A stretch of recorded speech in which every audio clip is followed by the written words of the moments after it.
ഇന്നത്തെ ക്ലാസ്സിൽ നമ്മൾ നോക്കാൻ പോകുന്നത് സമാനപദം എന്ന ഭാഗത്ത് നിന്ന് PSC പരീക്ഷകളിൽ കഴിഞ്ഞ കാലങ്ങളിൽ ചോദിച്ച ചോദ്യങ്ങളും ഉത്തരങ്ങളുമാണ്. നമുക്ക് ആദ്യത്തെ ചോദ്യത്തിലേക്ക് കടക്കാം. തേൻ എന്നർത്ഥം വരുന്ന പദം എടുത്തെഴുതുക. ഓപ്ഷൻസ്: എ മധുബ്രം, ബി മധുബം, സി മത്തുകം, ഡി മധൂലി.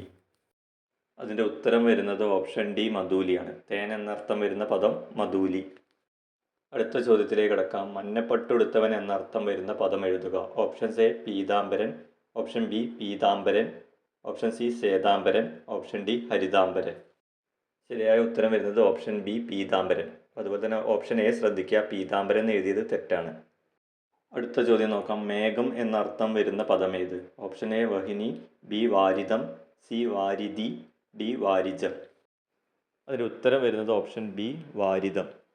അടുത്ത ചോദ്യം ശ്രദ്ധിക്കുക, തെറ്റിപ്പോകാൻ സാധ്യതയുണ്ട്. സമാന പദങ്ങൾ കണ്ടെത്തുക. ന്യൂനം, ന്യൂനം. ഓപ്ഷൻ എ കുറവ് നിശ്ചയം, ബി കുഴപ്പം കുറവ്, സി കുറവ് മാറ്റം, ഡി കുഴപ്പം ഉറപ്പ്. ആൻസർ വരുന്നത് ഓപ്ഷൻ എ കുറവ് നിശ്ചയം. അതായത് ന്യൂനം എന്ന വാക്കിനർത്ഥം കുറവ്, ന്യൂനം എന്ന് പറഞ്ഞാൽ നിശ്ചയം. അടുത്ത ചോദ്യം. സമാന പദം എഴുതുക. മഞ്ഞ്. ഓപ്ഷൻ എ വർഷം, ഓപ്ഷൻ ബി പ്രാലേയം, ഓപ്ഷൻ സി മാർഗം, ഓപ്ഷൻ ഡി മഹിമ.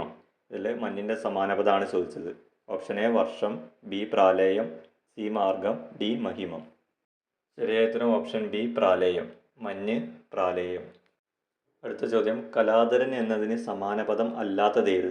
ഇതിൽ കലാധരൻ എന്നതിന് സമാനപദം അല്ലാത്തതാണ് ചോദിച്ചത്. ഓപ്ഷൻ എ രവി, ബി വിധു, സി മൃഗാങ്കൻ, ഡി നിശാധിപതി. ആൻസർ ഓപ്ഷൻ എ രവി. കലാധരൻ എന്നതിന് സമാനപദം അല്ലാത്തത് ഓപ്ഷൻ എ രവി. അപ്പോൾ ഇനി കലാധരൻ എന്നതിന് സമാനപദങ്ങളായി വരുന്നത് ഓർത്ത് വെക്കുക. വിധു, മൃഗാങ്കൻ, നിശാധിപതി. കലാധരൻ സമാനപദങ്ങൾ വിധു, മൃഗാങ്കൻ, നിശാധിപതി. അടുത്ത ചോദ്യം. ചന്ദനം എന്ന വാക്കിന് സമാനമായ പദം ഏത്? ഓപ്ഷൻസ്: എ കാഞ്ചനം, ബി മാലേയം, സി കോടീരം, ഡി ഗോരോചനം. ചോദ്യം ഒന്നും കൂടി വായിക്കാം. ചന്ദനം എന്ന വാക്കിന് സമാനമായ പദം ഏത്? ഓപ്ഷൻസ്: എ കാഞ്ചനം, ബി മാലേയം, സി കോടീരം, ഡി ഗോരോചനം. ഉത്തരം വരുന്നത് ഓപ്ഷൻ ബി മാലേയം. ചന്ദനം എന്ന വാക്കിന് സമാനമായ പദമാണ് മാലേയം. നദി എന്ന പദത്തിന് സമാനമായ പദം. ഓപ്ഷൻസ്: എ വാഹിനി, ബി അനിലൻ, സി സമീരൻ, ഡി വിഹായ്സ്. നദി എന്ന പദത്തിന് സമാനമായ പദം. ഓപ്ഷൻ എ വാഹിനി, ബി അനിലൻ, സി സമീരൻ, ഡി വിഹായ്സ്. അതിൻ്റെ ഉത്തരം വരുന്നത് ഓപ്ഷൻ എ വാഹിനി. നദി എന്ന പദത്തിന് സമാനമായ പദം വാഹിനി.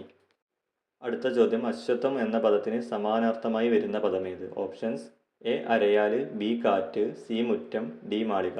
അശ്വത്ഥം എന്ന പദത്തിന് സമാനാർത്ഥമായി വരുന്ന പദം. ഓപ്ഷൻസ്: എ അരയാൽ, ബി കാറ്റ്, സി മുറ്റം, ഡി മാളിക. അതിൻ്റെ ഉത്തരം വരുന്നത് ഓപ്ഷൻ എ അരയാൽ. അശ്വത്ഥം എന്ന പദത്തിന് സമാനാർത്ഥം അരയാൽ. ഇനി അടുത്ത ചോദ്യം. മകൾ എന്ന അർത്ഥമുള്ള പദം ഏത്? ഓപ്ഷൻസ്: എ സ്നുഷ, ബി ജനി, സി തനയ, ഡി സ്നുത. മകൾ എന്ന അർത്ഥമുള്ള പദം ഏത്? ഓപ്ഷൻസ്: എ സ്നുഷ, ബി ജനി, സി തനയ, ഡി സ്നുത. ഉത്തരം വരുന്നത് ഓപ്ഷൻ സി തനയ. മകൾ എന്നർത്ഥമുള്ള പദം ഓപ്ഷൻ സി തനയാണ് കറക്റ്റ് ആൻസർ. സമാനപദങ്ങൾ എന്ന ഭാഗത്ത് നിന്ന് 10 ചോദ്യങ്ങളും ഉത്തരങ്ങളാണ് നമ്മൾ ഇന്ന് പഠിച്ചത്. അടുത്ത ക്ലാസ്സിൽ നമുക്ക് വേറൊരു ടോപ്പിക്കിൻ്റെ PYQ നോക്കാം. അപ്പോൾ ചാനൽ എല്ലാവരും സബ്സ്ക്രൈബ് ചെയ്യുക, മാക്സിമം ഷെയർ ചെയ്യുക. Thank you.